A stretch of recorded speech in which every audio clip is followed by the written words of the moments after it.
So I've made my half square triangle and it's time to size it.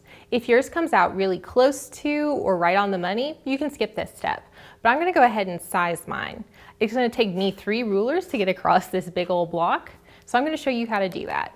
So I'm actually gonna start with this middle ruler. I've got my 12.5-inch ruler there, and it's got this great center 45-degree angle line. And I'm just gonna move it right over my block. Then I'm gonna take my longest edge ruler, which is my 6-inch by 24. I'm gonna butt it right up against it and then bring it down a little. With my third and final ruler, I have here 18.5 inches and I need to get to 20.5 inches. So from this side, I'm just gonna add about another 2 inches. I'm gonna get everything lined up exactly like I want it. Just fuss for a second. Make sure I've got a little bit extra all around. And then I'm gonna cut it.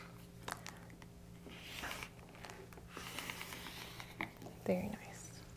On a piece this big, it's best to trim one side at a time.